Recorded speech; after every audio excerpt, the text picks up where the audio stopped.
வெற்றி நமதே. வெற்றியாளர்களுக்கு வணக்கம். முதுகலை தமிழாசிரியர் தேர்வு, பட்டதாரி ஆசிரியர் தேர்வு, கல்லூரி உதவி பேராசிரியர் தேர்வு என அனைத்து தேர்வுக்கும் பயன்படக்கூடிய வகையில் இருக்கக்கூடிய 11 கீழ்கணக்கு நூல்களில் உள்ளதான் பார்த்துட்டு இருக்கிறோம். இது வந்து அரசு பணியாளர் தேர்வாணையம் நடத்தக்கூடிய, அதாவது டிஎன்பிஎஸ்சி எக்ஸாமுக்குமே கூட இது பயன்படும். திணைமொழி 50. இதற்கு முன்பாக இது சார்ந்த செய்திகளும் பதிவிடப்பட்டிருக்கு, நம்முடைய சேனல்ல இருக்கும், பார்த்துக்கோங்க. சேனல் முதன்முறையா பார்க்குறீங்கன்னா சப்ஸ்கிரைப் பண்ணிக்கோங்க, உங்களுடைய நண்பர்களுக்கும் பகிருங்கள். திணைமொழி 50 ஐந்திணை நுவல்வது, அதாவது 5 திணைகளை பற்றியும் கூறக்கூடியது. குறிஞ்சி, பாலை, முல்லை, மருதம், நெய்தல் அப்படிங்கிற திணை வரிசை முறை. குறிஞ்சி, பாலை, பாலை 2வதாக இடம்பெற்றிருக்கிறது. திணைக்கு 10 வெண்பாக்கள் உடையதாக இருக்கிறது. இதுல வந்து ஐந்திணை 50 போன்று சொற்பொருள் நயம் சான்றது. ஏதோ ஐந்திணை 50 மாதிரி இது வந்து சொற்பொருள் மிக்கதாக இருக்கிறது.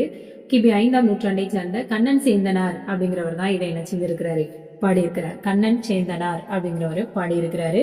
காலம் வந்து 5ஆம் நூற்றாண்டு.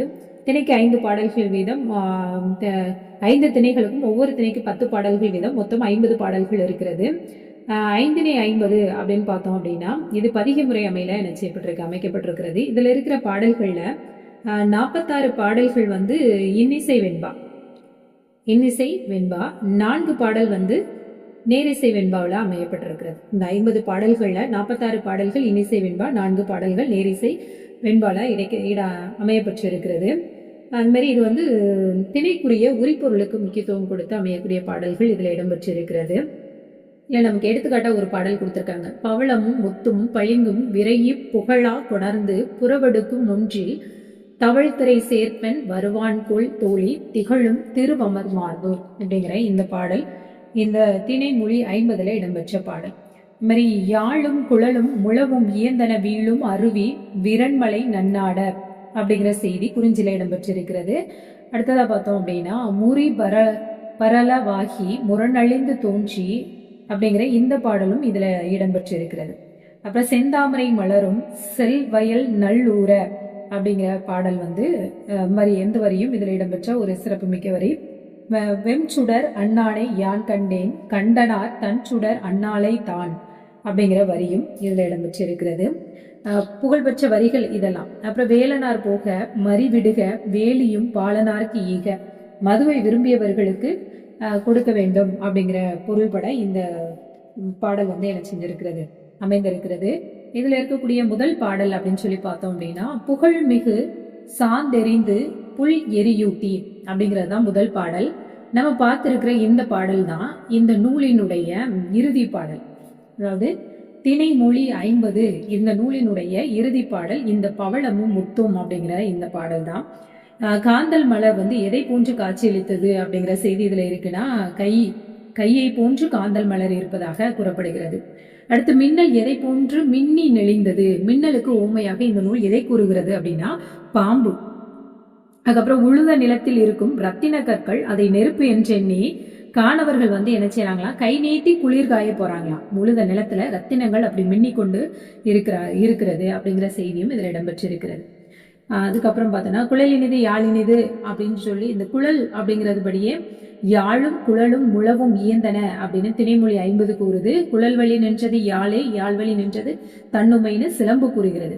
குழலினிது யாழினிது அப்படிங்கிற இது வந்து திருக்குறள்ல வந்தது. அதே மாதிரி கவ்வை அப்படிங்கிறது ஊரறி கவ்வை தரும் அப்படிங்கிறது திணைமொழி 50 உள்ள வார்த்தை. நாடறி கவ்வை அப்படிங்கிறது முத்தொள்ளாயிரம்.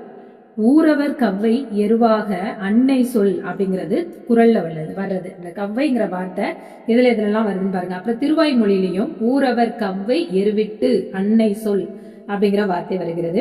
இது மாதிரி வேனில் காலம் வந்ததை உணர்த்த கூவும் பறவை எதுனா குயில் அப்படிங்கிற செய்தியும் இதுல இடம்பெற்றிருக்கிறது. குயில் எந்நிற கண்களை உடையது, குயிலினுடைய கண்கள் எந்த நிறம்னா சிவந்த நிறத்தை உடையது அப்படிங்கிற செய்தி இதுல இடம்பெற்று இருக்கிறது. அதுக்கப்புறம் வந்து ஆண்மான், அப்புறம் கூற்றுவனை போல் வில் ஏந்தியவன், அதாவது தலைவனை பத்தி இந்த மாதிரி சொல்லக்கூடிய வார்த்தை இதெல்லாம் இதுல இடம்பெற்றிருக்கிறது.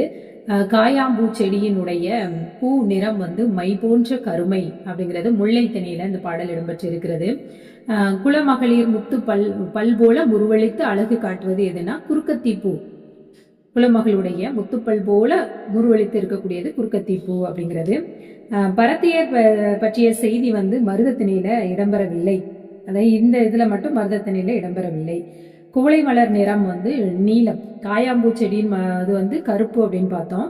குவளை மலர் நிறம் வந்து நீலம் அப்படிங்கிறது இதுல கொடுக்கப்பட்டிருக்கிறது. அதுக்கப்புறம் பொற்பூன் மயில்கொள் மடவார்கொள் மாநீர் திரையுள் அப்படிங்கிற ஒரு பாடல் வரி நெய்தல் திணையில இடம்பெற்றிருக்கிறது. இது போன்ற செய்திகள் எல்லாம் இந்த ஐந்திணை திணைமொழி 50ல இடம்பெற்றிருக்கிறது. இன்னும் பல அரிய செய்திகளோட அடுத்த ஒரு காணொளியில அடுத்த நூலை பற்றி பார்க்கலாம். நன்றி.